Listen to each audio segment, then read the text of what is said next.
سیدنا ابوبکر صدیق رضی اللہ تعالی عنہ اور سیدنا عمر فاروق رضی اللہ تعالی عنہ کے بعد جس شخصیت گرامی کو سب سے نمایاں ممتاز اعلیٰ و ارفع مقام حاصل ہے وہ داماد رسول مجسمہ شرم و حیا پیکر حلم و صفا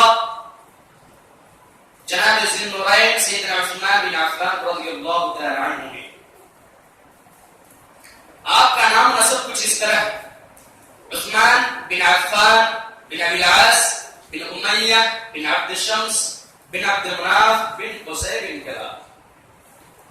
اس طرح سے سیدنا عثمان رضی اللہ تعالی عنہ کا سلسلہ نسب پانچویں پشت پر نبی علیہ الصلوۃ والسلام سے جا ملتا ہے. آپ کی ولادت عام الفیل کے 6 سال بعد ہوئی، یعنی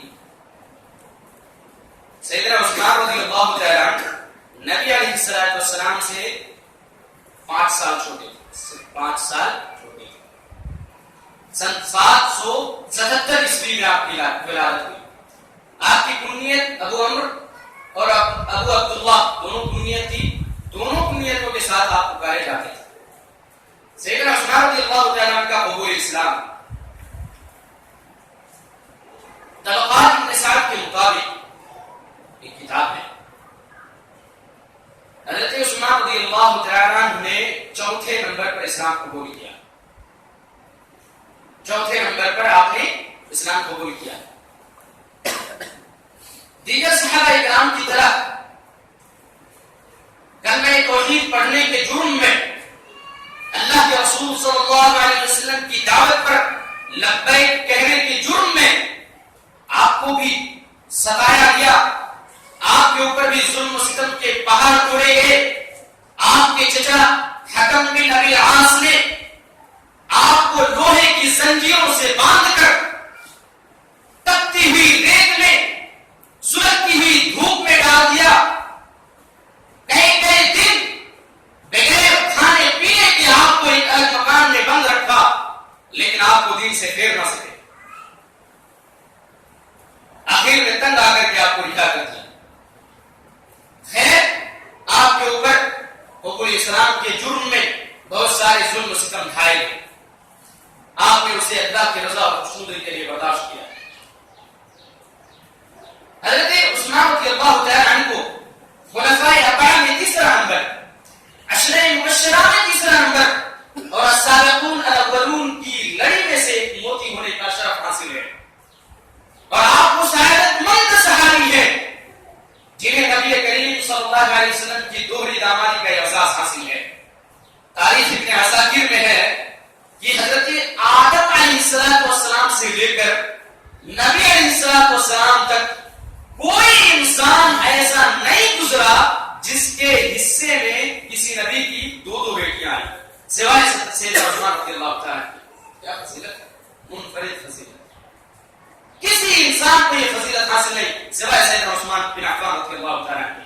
آپ کو 2 ہجرتوں کی بھی فضیلت حاصل ہے. ایک ہجرت حبشہ کی طرف، ایک ہجرت مدینہ کی طرف. 2 خصوصی کاموں میں آپ کو انوکھی اور اعزازی شرکت حاصل ہے. سیدنا عثمان رضی اللہ تعالی عنہ کو غزوہ بدر اور بیعت الرضوان میں انوکھی اور اعزازی شرکت کا شرف حاصل ہے. اور یہ دونوں مواقع اسلامی تاریخ میں بڑا بلند مقام رکھتے ہیں. غزوہ بدر وہ تاریخی معرکہ ہے جس کی شان میں نبی علیہ السلام نے فرمایا، صحیح بخاری کی روایت ہے، ان اللہ اطلع علی اہل بدر فقال اعملوا ما شئتم فقد وجبت لكم الجنہ. نبی علیہ السلام غزوہ بدر والوں کے متعلق فرماتے ہیں کہ بے شک اللہ تبارک و تعالی نے بدر والوں کو جھانک کر کے دیکھا اور کہا، اے بدر کے غازیوں، فقال اعملوا ما شئتم، آج کے بعد جو مرضی عمل کرو، جو چاہے عمل کرو، فقط وجبت لکم الجنہ، تمہارے لیے جنت واجب ہو چکی ہے. یہ غزوہ بدر میں شرکت کرنے والوں کی شان ہے. اس عظیم معرکے میں سیدنا عثمان رضی اللہ تعالی عملاً یعنی جسماً شریک نہ ہو سکے. یوں آپ شرکت کے شدید خواہش مند تھے, آپ شرکت کرنا چاہتے تھے, لیکن اس وقت آپ کی رفیق حیات نبی علیہ السلام کی لخت جگر سیدہ رقیہ رضی اللہ عنہا ان دنوں شدید بیمار تھی. اس لیے نبی علیہ السلام نے حضرت عثمان رضی اللہ تعالیٰ عنہ کو حکم دیا, کیا حکم دیا کہ آپ اپنی بیوی, میری بیٹی, میری لخت جگر سیدہ رقیہ رضی اللہ عنہا کی دیکھ بھال اور تیمارداری و عیادت کریں. جو دنیاوی اجر و ثواب, جو دنیاوی اجر یعنی مال غنیمت اور اخروی اجر و ثواب بدر کے غازیوں کو ملے گا, آپ کو گھر بیٹھے ملے گا. سبحان اللہ, ایسی شان ہے. بدر میں حاضری کے بغیر ہی دنیاوی اور اخروی اجر و ثواب کا پورا حصول ہو گیا. آج مختلف ادارے اور تنظیمیں بعض عظیم لوگوں کو اعزازی سند سے نوازتے ہیں, اعزازی سند دیتے ہیں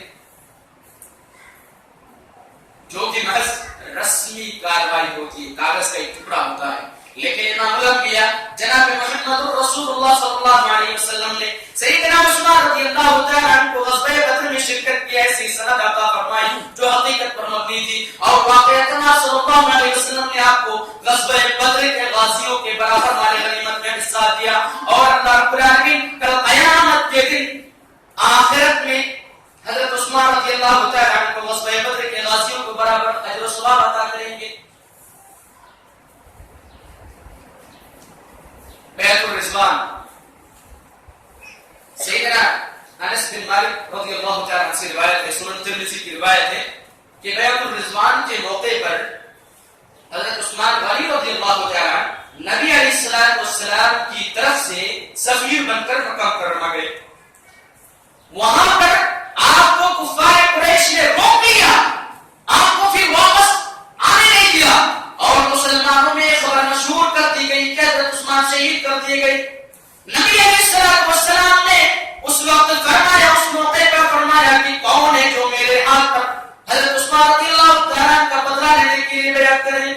پتہ کیا چلا, نبی کو علم غیب نہیں تھا, نبی کو علم غیب نہیں تھا, ورنہ آپ صلی اللہ علیہ وسلم صحابہ کرام سے اس بات پر کیوں بیعت لیتے کہ کون ہے جو عثمان کا بدلہ لینے کے لیے میرے ہاتھ عثمان کی شہادت کا بدلہ لینے کے لیے میرے ہاتھ پر بیعت کرے. اس وقت نبی علیہ السلام نے تقریباً 1400 صحابہ کرام سے بیعت کی حضرت عثمان رضی اللہ تعالیٰ عنہ کی شہادت کا بدلہ لینے کے لیے. اور آخر میں صلی اللہ علیہ وسلم نے اپنے دائیں ہاتھ کو بائیں ہاتھ پر مارتے ہوئے فرمایا, یہ دائیں ہاتھ میں عثمان کا ہاتھ ہے. غور فرمائیے, نبی علیہ خود رسول اللہ صلی اللہ علیہ وسلم نے اپنے ہاتھ کو حضرت عثمان رضی اللہ تعالیٰ عنہ کے ہاتھ سے تعبیر فرمایا اور کہا کہ میرا عثمان بھی اس بیعت میں شریک ہے, جبکہ اس وقت حضرت عثمان رضی اللہ تعالیٰ عنہ نبی کریم صلی اللہ علیہ وسلم کی طرف سے معزز سفیر بن کر سردار قریش سے بات چیت کرنے کے لیے گئے ہوئے تھے. لیکن اللہ کے رسول صلی اللہ علیہ وسلم نے آپ کو بیعت الرضوان میں بھی برابر کا شریک قرار دیا, اور یہ وہ بیعت ہے جس کے بارے میں رب کا قرآن اعلان کرتا ہے, لقد رضی اللہ عن المؤمنین, اللہ تبارک و تعالی مومنوں سے راضی ہو گیا. قرآن کریم صحابہ کرام کو مومنین کا لقب دے رہا ہے. تحت الشجرہ, جب وہ لوگ آپ صلی اللہ علیہ وسلم کے ہاتھوں پر, آپ صلی اللہ علیہ وسلم کے ہاتھ پر ایک درخت کے نیچے بیعت کر رہے تھے, فعلم ما فی قلوبہم, بس اللہ رب العالمین نے ان کے دلوں کے اخلاص و تقوی کو جان لیا. فانزل سکینۃ علیہم, تو ان پر خصوصی سکینت نازل فرمائی, واصابہم فتحا قریبا, اور انہیں قریب کی فتح عطا فرمائی, قریب کی فتح عطا فرمائی. یہ بیعت الرضوان میں شرکت کرنے والے صحابہ کرام کی عظمت اور شان کا اعلان ہے, جس میں سیدنا عثمان رضی اللہ تعالیٰ عنہ کو خصوصی اور اعزازی شرکت کا شرف حاصل ہے. یا یوں کہہ لیجیے, سنن ترمذی کی ایک روایت ہے, حضرت جابر رضی اللہ تعالیٰ عنہ راوی حدیث ہیں, کہتے ہیں اللہ کے رسول صلی اللہ علیہ وسلم نے فرمایا, لا يدخل النار احد ممن بايع تحت الشجرہ, جس نے اس درخت کے نیچے اللہ کے رسول صلی اللہ علیہ وسلم کے ہاتھ پر بیعت کی, ان میں سے کوئی بھی جہنم کے اندر داخل نہیں ہوگا. یوں کہہ لیجیے کہ 1400 صحابہ کرام کو اللہ رب العالمین نے جہنم کی آزاد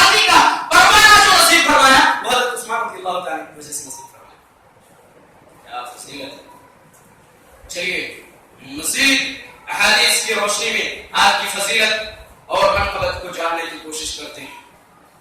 صحیح بخاری کی روایت ہے، حضرت عبداللہ بن عمر رضی اللہ تعالیٰ عنہ راوی حدیث میں کہتے ہیں کننا فی زمن نبی صلی اللہ علیہ وسلم لا ندرو بأبی بکر احدا، ہم اللہ کے رسول صلی اللہ علیہ وسلم کے زمانے میں ابو بکر کے برابر کسی کو نہیں سمجھتے. ابو بکر رضی اللہ تعالیٰ کے برابر کسی کو نہیں سمجھتے تھے. یعنی سب سے زیادہ فضیلت کس پاس سے تھی؟ سیدنا ابو بکر صدیق رضی اللہ تعالیٰ. ثم عمر، پھر عمر کا نمبر آتا تھا. یعنی حضرت ابو بکر رضی اللہ تعالیٰ کے بعد سب سے زیادہ فضیلت والا انسان حضرت عمر رضی اللہ تعالیٰ تھے. ثم عمر، ثم عثمان، پھر حضرت عمر رضی اللہ تعالیٰ کے بعد اگر سب سے زیادہ فضیلت والا کوئی انسان تھا اس پورے زمین پر، انبیاء کے بعد حضرت ابو بکر اور عمر کے بعد سب سے زیادہ اگر کوئی فضیلت والا انسان تھا وہ حضرت عثمان رضی اللہ تعالیٰ تھے. آگے کہتے ہیں کہ ثم نترك اصحاب النبي صلی اللہ علیہ وسلم، پھر اس کے بعد ہم صحابہ کرام کو چھوڑ دیتے تھے. لا نفاضل بینہم، انہیں ایک دوسرے پر فضیلت دینا بند کر دیتے تھے. یعنی ایک کے بعد تیسرے تین صحابہ کرام کو فضیلت حاصل ہے، ان میں سے حضرت عثمان رضی اللہ تعالیٰ تیسرے پر ہے. اس کے بعد کسی کو ہم فضیلت نہیں دیتے. صحیح بخاری کی روایت آپ کو جنت کی بشارت کی گئی. چلیے ہم اس سلسلے میں آپ کے سامنے تین حدیث پیش کرتے ہیں. صحیح بخاری کی یہ بھی صحیح بخاری کی روایت ہے. حضرت ابو موسیٰ شریف رضی اللہ تعالیٰ عنہ کی حدیث ہے، کہتے ہیں کہ ایک دن میں اللہ کے رسول صلی اللہ علیہ وسلم کے ساتھ مدینہ منورہ کے باغات میں سے ایک باغ میں تھا. باغ کا دروازہ بند تھا. اللہ کے رسول صلی اللہ علیہ وسلم نے مجھے دروازے پر کھڑا کیا اور کہا کہ بغیر اجازت کے کوئی اندر نہ آنے پائے. حضرت ابو موسیٰ شریف کہتے ہیں میں دروازے پر کھڑا ہو گیا. کچھ دیر بعد ایک شخص نے دروازہ کھٹکھٹایا. نبی علیہ السلام نے فرمایا اے ابو موسیٰ شریف کو جنت کی بشارت دے دو، اس کے لیے دروازہ کھول دو، جنت کی بشارت دے دو. حضرت ابو موسیٰ شریف کہتے ہیں میں نے دروازہ کھولا، دیکھا کہ حضرت ابو بکر رضی اللہ تعالیٰ عنہ تھے. میں نے انہیں نبی صلی اللہ علیہ وسلم کے فرمان کے مطابق جنت کی خوشخبری سنائی. انہوں نے اللہ کی تعریف بیان کی. پھر کچھ دیر کے بعد ایک اور شخص نے دروازہ کھٹکھٹایا. میں نبی علیہ السلام نے کہا کہ اس کے لیے بھی دروازے کھول دو اور اسے بھی جنت کی خوشخبری سنا دو. حضرت ابو موسیٰ شریف کہتے ہیں کہ میں نے دروازہ کھولا، دیکھا کہ حضرت عمر رضی اللہ تعالیٰ تھے. میں نے ان کو بھی نبی صلی اللہ علیہ وسلم کے فرمان کے مطابق جنت کی خوشخبری سنائی. انہوں نے بھی اللہ کی حمد و ثنا بیان کے اندر داخل ہو گئے. پھر اس کے بعد کچھ دیر بعد حضرت عثمان رضی اللہ تعالیٰ نے دروازہ کھٹکھٹایا. راوی حدیث حضرت ابو موسیٰ شریف کہتے ہیں کہ نبی علیہ السلام نے فرمایا کہ اس کے لیے بھی جنت کا، اس کے لیے بھی دروازہ کھول دو اور اسے بھی جنت کی خوشخبری سنا دو، لیکن یہ بات بھی بتا دو کہ تمہیں عظیم مصیبت پہنچے گی. حضرت ابو موسیٰ شریف کہتے ہیں میں نے دروازہ کھولا. حضرت عثمان رضی اللہ تعالیٰ عنہ تھے سامنے. حضرت عثمان رضی اللہ تعالیٰ عنہ تھے. میں نے نبی کریم صلی اللہ علیہ وسلم کے فرمان کے مطابق ان کو جنت کی خوشخبری سنائی اور یہ بات بھی بتائی کہ آپ کو عظیم مصیبت پہنچے گی، آپ کو فتنوں کا سامنا کرنا پڑے گا. حضرت عثمان رضی اللہ تعالیٰ نے کہا ان مسائل میں اللہ تعالیٰ کی مدد طلب کی جاتی ہے.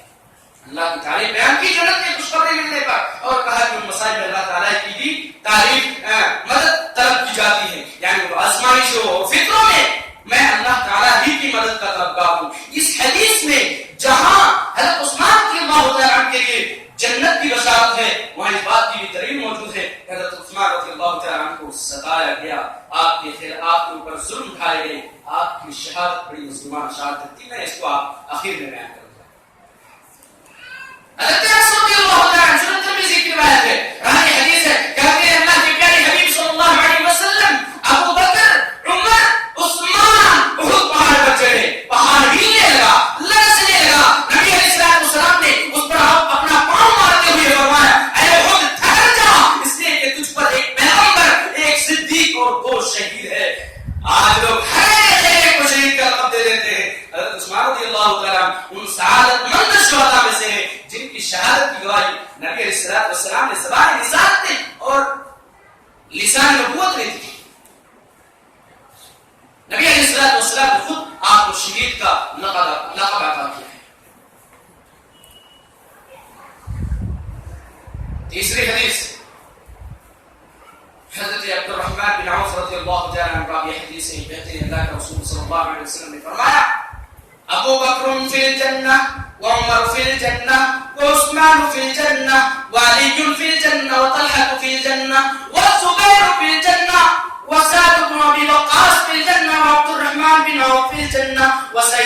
زید فی الجنہ و ابو عبیدہ بن الجراح فی الجنہ. سنن ترمذی کی روایت ہے. نبی علیہ السلام نے فرمایا ابو بکر جنتی ہے, عمر جنتی ہے, عثمان جنتی ہے, علی جنتی ہے, طلحہ جنتی ہے, زبیر بن عوام جنتی ہے, عبد الرحمن بن عوف جنتی ہے, سعد بن ابی وقاص جنتی ہے, سعید بن زید جنتی ہے, اور ابو عبیدہ بن الجراح بھی جنتی ہے. اس حدیث میں رسول اللہ صلی اللہ علیہ وسلم 10 خوش نصیبوں میں تیسرے نمبر پر آپ کا نام لے کر آپ کو جنتی ہونے کی بشارت سنا رہے ہیں. کیا فضیلت ہے, سبحان اللہ.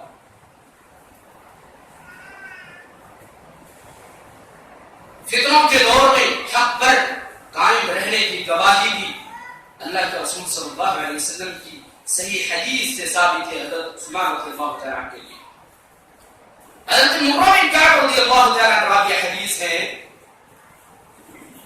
کہتے ہیں کہ میں نے اللہ کے رسول صلی اللہ علیہ وسلم سے سنا آپ نے فتنوں کا ذکر کیا, آپ نے فتنوں کا ذکر کیا, انہیں قریب بتایا.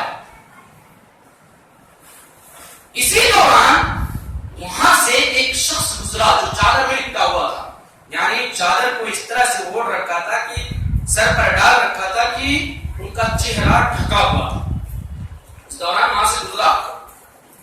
اللہ کے رسول صلی اللہ علیہ وسلم نے اس کی طرف اشارہ کرتے ہوئے, اس شخص کی جانب اشارہ کرتے ہوئے فرمایا یہ ان فتنوں کے زمانے میں ہدایت پر ہوگا, یہ ان فتنوں کے زمانے میں ہدایت پر ہوگا. بن کعب رضی اللہ تعالیٰ عنہ کہتے ہیں اتنی بڑی فضیلت, سبحان اللہ, کون ہے یہ, چلو دیکھتے ہیں, چاہتے ہیں. حضرت مروان بن کعب کہتے ہیں کہ میں ان کے پاس گیا, ان کے چہرے سے چادر اٹھا کر کے دیکھا تو حضرت عثمان رضی اللہ تعالیٰ عنہ تھے. حضرت مروان بن کعب کہتے ہیں میں نے حضرت عثمان کے چہرے کو پکڑا اور نبی علیہ السلام کی طرف کرتے ہوئے کہا کیا اس شخص کے بارے میں آپ کہہ رہے ہیں کہ یہ ان فتنوں کے زمانے میں ہدایت پر ہوگا؟ نبی علیہ السلام نے کہا نعم, ہاں یہی وہ شخص ہے جو فتنوں کے زمانے میں ہدایت پر ہوگا. سبحان اللہ.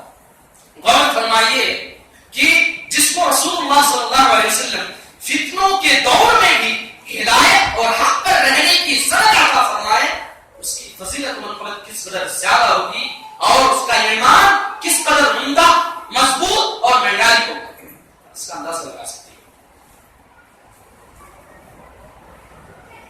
چلیے ایک اور حدیث آپ کی شان, آپ کی فضیلت اور منقبت کے سلسلے میں دیکھ لیتے ہیں. صحیح مسلم کی روایت ہے, حضرت عائشہ رضی اللہ تعالیٰ عنہا کہتی ہیں کہ اللہ کے رسول صلی اللہ علیہ وسلم ایک دن اپنے گھر میں لیٹے ہوئے تھے. حضرت ابو بکر رضی اللہ تعالیٰ عنہ نے اندر آنے کی اجازت چاہی, آپ کو اندر آنے کی اجازت دے دی گئی. آپ اسی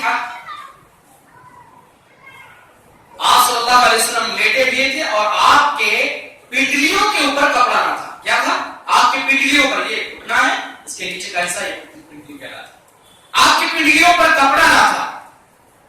حضرت عائشہ کہتی ہے کہ سب سے پہلے حضرت ابو بکر رضی اللہ تعالیٰ نے اندر آنے کی اجازت چاہی, آپ نے اجازت دے دی, آپ اسی حالت میں رہے, باتیں کرتے رہے. پھر کچھ دیر بعد سیدنا عمر رضی اللہ تعالیٰ نے اندر آنے کی اجازت چاہی, آپ نے ان کو بھی اجازت دی, وہ بھی اندر داخل ہوئے, آپ اسی حالت میں رہے اور باتیں کرتے رہے.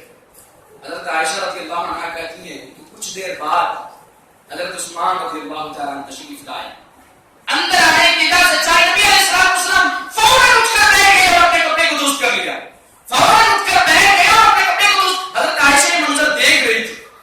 جب یہ صحابہ کرام باتیں کر کے باہر چلے گئے کمرے سے, عائشہ رضی اللہ عنہا نے نبی علیہ السلام سے سوال کیا, اے اللہ کے رسول صلی اللہ علیہ وسلم, میرے والد محترم حضرت ابو بکر صدیق رضی اللہ تعالیٰ عنہ آپ کے پاس تشریف لائے, آپ نے کوئی جنبش نہ کی, نہ ان کا کچھ خیال کیا.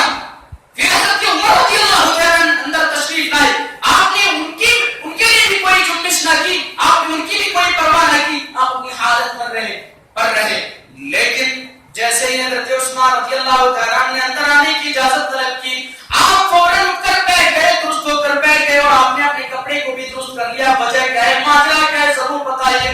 نبی علیہ السلام نے فرمایا یا عائشہ الا استحیی من رجل تستحیی منہ الملائکہ, اے عائشہ کیا میں اس آدمی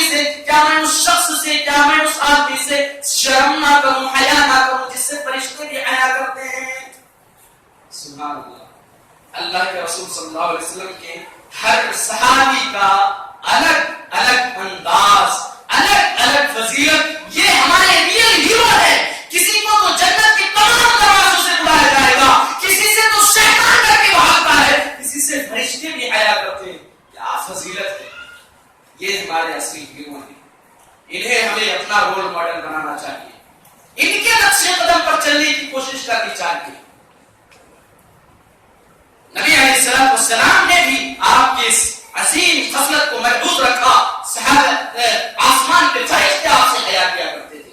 لیکن آج کچھ بدتینت، خبیث، خارجی قسم کے لوگ حضرت عثمان رضی اللہ تعالی عنہ سے حیا نہیں کرتے اور آپ کے خلاف زہر کرتے، آپ کو برا بلا کہتے ہیں.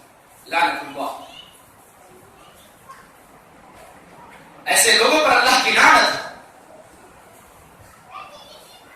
چلیے ایک اور چیز دیکھ لیتے ہیں حضرت عثمان رضی اللہ تعالی عنہ کی فضیلت اور منقبت کے سلسلے میں. آپ جامع القرآن تھے، کاتب القرآن تھے. حضرت عثمان رضی اللہ تعالی عنہ کو قرآن کی خدمت کی بھی بہت بڑی فضیلت حاصل ہے، سعادت حاصل ہے. آپ نے قرآن کی بھی بہت بڑی خدمت کی ہے کہ آپ نے لوگوں کو مختلف قرأتوں سے ایک قرأت پر جمع کیا تاکہ لوگ اختلاف سے بچ جائیں.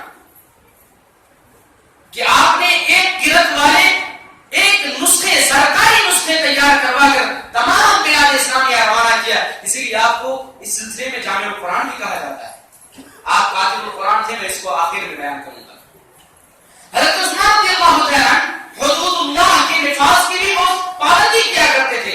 ایک مرتبہ آپ کے بھائی ولید نے شراب پی لی. جب گواہی ثابت ہو گئی تو آپ نے اپنے بھائی ولید کو 40 یا 80 کوڑے لگوائے، جیسا کہ صحیح مسلم وغیرہ میں اس کی تفصیل روایت موجود ہے. اپنے بھائی کو شراب پینے کی جرم میں 40 یا 80 کوڑے لگوائے. آپ کی سخاوت، حضرت عثمان رضی اللہ تعالی عنہ کی سخاوت کے واقعات تاریخ کے صفحات پر موتیوں کے مثل ہے. سخاوت آپ کی مزاج کا حصہ تھی. یوں سمجھیے کہ حضرت عثمان رضی اللہ تعالی عنہ قبول اسلام کے بعد ہر جمعے کو ایک غلام آزاد کیا کرتے تھے. یہ سخاوت تھی آپ کے لیے. یتیموں اور مسکینوں کو کھانا کھلانا آپ کا مشغلہ تھا. آپ کی سخاوت دیکھ رہی ہے تو چلیے جنگ تبوک کے واقعات کو دیکھ لیتے ہیں. اس وقت کی سپر پاور، عظیم ترین طاقت سے مسلمانوں کا مقابلہ ہے، یعنی رومیوں کے ساتھ مسلمانوں کا مقابلہ ہے. جنگ تبوک کے موقع پر ہتھیار کی قلت ہے، ذرائع وسائل کی کمی ہے، سواریاں نہیں ہے. تبتی ہوئی ریت پر قدم رکھنا ہے. قحط سالی کا زمانہ ہے، مسلمان قحط سالی سے جھوج رہے ہیں. پیٹ پر پتھر باندھنا ہے. غرض یہ کہ ہتھیار، کھانا پینا، سواری، ہر شے کی قلت ہے. ایسے میں کائنات کے سردار نے اعلان کیا، اسلام کی سربلندی کے لیے اعانت و مدد کی خواہش ظاہر کی. تمام صحابہ کرام اپنی اپنی بساط پر مال و دولت لے کر آقا نامدار کی خدمت میں حاضر ہوئے. حضرت اللہ کے رسول صلی اللہ علیہ وسلم نے اللہ کے راستے میں خرچ کرنے کی ترغیب دلائی. حضرت عثمان رضی اللہ تعالیٰ عنہ نے کہا، اللہ کے رسول میری طرف سے 100 اونٹ ماں ساز و سامان کے ساتھ اللہ کے رسول 100 اونٹ. اللہ کے رسول نے کہا کہ یہ مال کافی نہیں ہے، میرے صحابہ ہو کوشش کرو. حضرت عثمان رضی اللہ تعالیٰ عنہ نے کہا، اللہ کے رسول 200 اونٹ. آپ نے تیسری بار ترغیب دلائی. حضرت عثمان رضی اللہ تعالیٰ نے کہا، اللہ کے رسول 300 اونٹ. ایسا کرتے کرتے ایک روایت کے مطابق آپ نے 1000 اونٹ، 70 گھوڑے اور 10,000 دینار اللہ کے رسول صلی اللہ علیہ وسلم کی خدمت میں لے کر حاضر ہو گئے. حضرت عبد الرحمن بن سمرہ کہتے ہیں کہ اللہ کے رسول صلی اللہ علیہ وسلم ان دیناروں کو اپنے گود میں لے کر کے اچھال رہے ہیں، ان کو الٹ پلٹ رہے ہیں اور کہہ رہے ہیں کہ ما ضر عثمان ما عمل بعد اليوم، آج کے بعد عثمان جو چاہے عمل کرے، اس کا کوئی بھی عمل اسے نقصان نہیں پہنچا سکے گا، اسے جہنمی نہیں بنا سکے گا. سبحان اللہ. 1000 1000 اونٹ. ایک اونٹ کی قیمت جانتے ہیں نہیں؟ 85 سے لاکھ، 85,000 سے لے کر لاکھ تک ہے. وہ بھی 1000 اونٹ ماں ساز و سامان، اس کے اندر غلہ اللہ لاتے ہوئے 70 گھوڑے، 10,000 دینار سونے کے ہوا کرتے تھے. 10,000 دینار اللہ کے رسول صلی اللہ علیہ وسلم کی خدمت میں لے کر حاضر ہوئے. یہ وہ موقع ہے جسے تاریخ نے حضرت عثمان رضی اللہ تعالیٰ عنہ کی سخاوت کے لیے ان کو لازوال اور بے مثال بنا دیا. چنانچہ آپ نے اکیلا تنہا تقریباً 12,000 فوجیوں کا انتظام کیا، مکمل انتظام کیا. ان کا کھانا پینا سواری ہر شے کا آپ نے مکمل انتظام کیا. یقیناً یہ حفاظت اسلام کے لیے بہت بڑی خدمت تھی. مسلمان ہتھیاروں سے لیس ہو کر میدان کاثر کی طرف نکل پڑے. وقت کی سپر پاور نے مسلمانوں کا جوش جذبہ قربانی اس معیار کا تھا کہ وقت کی سپر پاور نے میدان میں قدم رکھنے سے پہلے ہی اپنی خیریت سمجھی اور دم دبا کر نکل گئے، بھاگے. مسلمانوں کو دیکھ کر کے بھاگے اور مسلمان پوری کائنات پر غالب آ گئے. آپ کی سخاوت صرف نبی کے زمانے میں نہیں تھی بلکہ حضرت ابوبکر رضی اللہ تعالیٰ کی دور خلافت میں ایک مرتبہ قحط پڑا. آپ کا سب اونٹ ملک کے شام سے مع ساز و سامان آیا. مسلمان غریب لوگ حضرت ابوبکر رضی اللہ تعالیٰ کی خدمت میں حاضر ہوئے، اپنی فاقہ کچی کا سوال کیا. حضرت ابوبکر صدیق رضی اللہ تعالیٰ نے کہا اللہ تعالیٰ کوئی سبیل پیدا کر دے گا، اللہ کی ذات پر یقین. مدینہ کے تاجر آپ کے پاس پہنچتے ہیں، حضرت عثمان آپ کے غلے آئے ہوئے ہیں، اونٹ پر لدا ہوا سامان آیا ہوا ہے، بتائیے آپ ہمیں بیچنے کی کتنا فائدہ لیں گے؟ آپ نے پوچھا کتنا دے سکتے ہو؟ کہا کہ 10 پر 12، کہا کہ تھوڑا بڑھاؤ، کہا کہ 10 پر 15، 10 پر 14، کہا کہ اور بڑھاؤ، کہا کہ 10 پر 15، یعنی 10 روپے کے اگر آپ کا سامان ہے تو میں 15 روپے دوں گا. حضرت عثمان رضی اللہ تعالیٰ نے کہا اے مدینے کے تاجروں گواہ رہو، یہ سارا مال میں نے اس ذات کے لیے. آپ نے پہلے اسے پوچھا کہ کیا تم لوگ 10 گنا سے لے کر 700 گنا تک دے سکتے ہو؟ کہ ہم لوگ یہ تاجر ہیں بھائی، ہم اتنا کیسے دے سکتے ہیں؟ حضرت عثمان رضی اللہ تعالیٰ نے کہا اے مدینے کے تاجروں گواہ رہو، میں نے یہ سارا ساز و سامان مدینے کے فقراء اور مساکین کو صدقہ کر دیا ہے اللہ کے لیے. اللہ کی ذات وہ ذات ہے جو مجھے ایک نہیں بلکہ 700 گنا تک زیادہ دے سکتی ہے. جاؤ، میں نے یہ سارا ساز و سامان اللہ کے راستے میں صدقہ کر دیا ہے. یہ تھی حضرت عثمان رضی اللہ تعالیٰ کی سخاوت. اللہ تبارک و تعالیٰ ہمارے اندر بھی سخاوت کا جذبہ پیدا کرے. دین کے لیے آپ نے بہت بڑی بڑی قربانیاں دی. چلیے آپ کی مظلومانہ شہادت کے سلسلے میں دیکھ لیتے ہیں آپ کو کیسے شہید کیا گیا. تاریخ میں بہت ساری روایتیں ہیں، صحیح احادیث کی روشنی میں آپ لوگوں کے سامنے آپ کی مظلومانہ شہادت کو بیان کروں گا. حضرت عثمان رضی اللہ تعالیٰ عنہ کو حضرت عائشہ رضی اللہ تعالیٰ عنہ فرماتی ہیں، سنن ترمذی کی روایت ہے کہ ایک دن نبی علیہ الصلوۃ والسلام نے پکڑ کر فرمایا یا عثمان انه لعل الله يقمصك قميصا، اے عثمان شاید اللہ تعالیٰ تمہیں ایک قمیص پہنائے. فإن أرادك المنافقون على خلعه، تو اگر منافقین تم سے اسے چھیننے کی کوشش کرے اس قمیص کو، فلا تخلعه لهم، تو اس قمیص کو ان کے لیے نہ اتارنا. اگر اتروانے کی کوشش کرے منافقین تم سے وہ قمیص چھیننے کی کوشش کریں تو ان کے لیے اپنے آپ ان کے قمیص کو وہ قمیص ان کے حوالے نہ کر دینا. محدثین کرام نے اس حدیث میں جو قمیص کا لفظ استعمال ہوا ہے اس سے مراد خلافت بھی ہے. خلافت، اللہ کے رسول نے فرمایا کہ آپ کو اللہ تبارک و تعالیٰ شاید خلافت عطا کرے تو منافق قسم کے لوگ آپ سے وہ خلافت چھیننا چاہیں گے. آپ کو خلافت ان کے حوالے نہ کرنا خود سے، یہاں تک کہ حتی تلقانی، یہاں تک کہ تم میرے ساتھ ملاقات نہ کرو، یعنی تمہاری فوت نہ ہو جائے. چنانچہ ایسا ہی ہوا. آپ کو فتنوں کا سامنا کرنا پڑا. اللہ کے رسول نے آپ کے تعلق سے فتنوں کا ذکر کیا تھا، فتنوں کا سامنا کرنا پڑا. منافقین، گنڈے، سبائی قسم کے لوگ، تقریباً 2000 لوگ عراق، مصر، کوفہ وغیرہ سے تقریباً 2000 لوگ حج کے نام پر حج کر مسلمانوں کا چولا پہنے ہوئے حج کرنے کے نام پر آئے اور آپ کے گھر کا محاصرہ کر دیا. 40 روز تک محاصرہ کیا رہا. امام ابن کثیر رحمۃ اللہ علیہ نے لکھا ہے کہ 40 روز تک انہوں نے محاصرہ کیا رہا، آپ کے گھر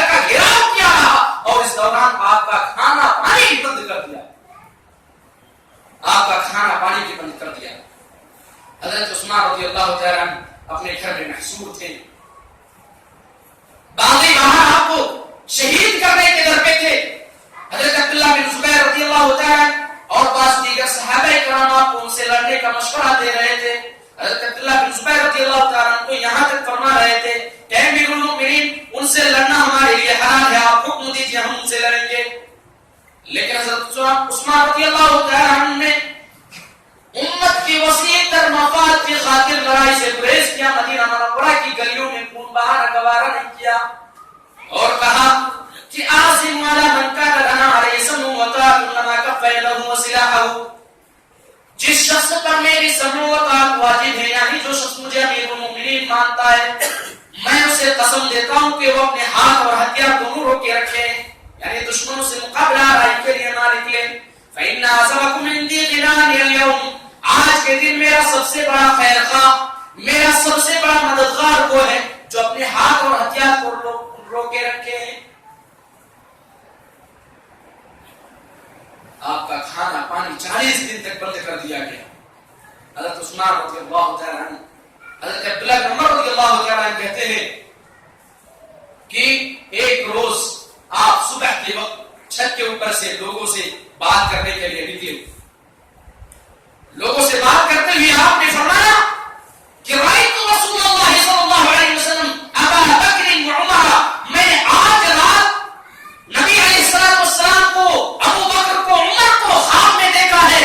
اللہ کے رسول مجھے فرما رہے ہیں یا عثمان افطر عندنا اللیلہ, اے عثمان آج کی رات, آج کی شام ہمارے یہاں افطار کرنا.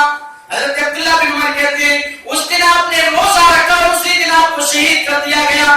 دوران محاصرہ آپ نے لوگوں کو, ان لوگوں کو, ان باغیوں کو, ان گنڈوں کو بار بار سمجھایا, انہیں اللہ سے ڈرایا, ان کے سامنے اپنے پاک دامنی کا اظہار کیا, مگر بقول حضرت ابو سعید رضی اللہ تعالیٰ پہلا موقع تھا کہ ان لوگوں پر آپ کی باتوں کا کوئی اثر نہ ہوا. چنانچہ ایک شخص آپ رضی اللہ تعالیٰ اپنے کمرے میں بیٹھے روزے کی حالت میں قرآن مجید کی تلاوت کر رہے تھے.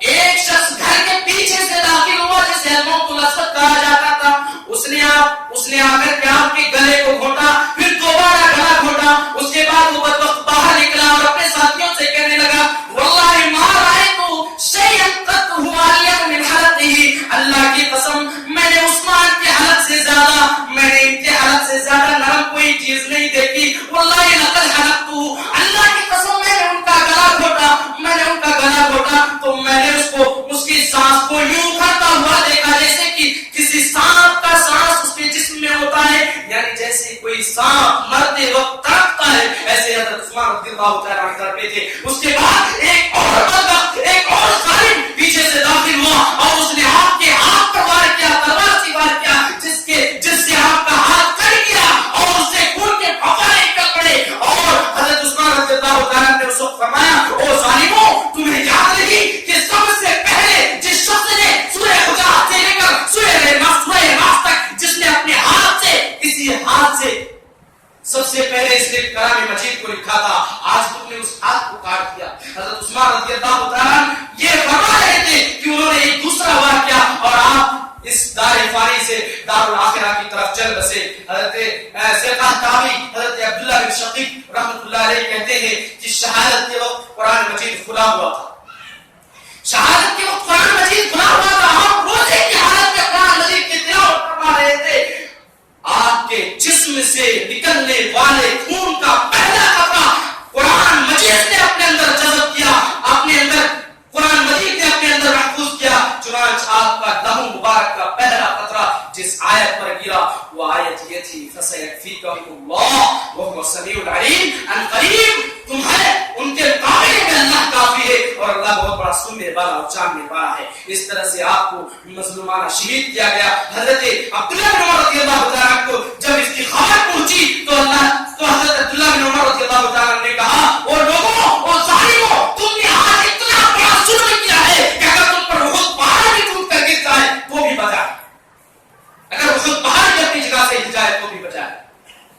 اس طرح سے آپ کی مظلومانہ شہادت ہوئی. اللہ تعالیٰ سے دعا ہے کہ اللہ رب العالمین ہمیں صحابہ کرام کی سیرت کو اپنا کر ان کے نقش قدم پر چلنے کی توفیق عطا فرمائے. تریپورہ میں ہمارے جو مسلمان بھائی مارے جا رہے ہیں، کاٹے جا رہے ہیں، ہماری مسجدوں کو جو شہید کیا جا رہا ہے، اللہ تعالیٰ ان کی خصوصی مدد فرمائے. دعا کریں آپ. ہمارے مسلمان بھائیوں پر ظلم ہو رہا ہے. کس دنیا میں ہیں آپ؟ آج ان کی تو کل ہماری باری ہے.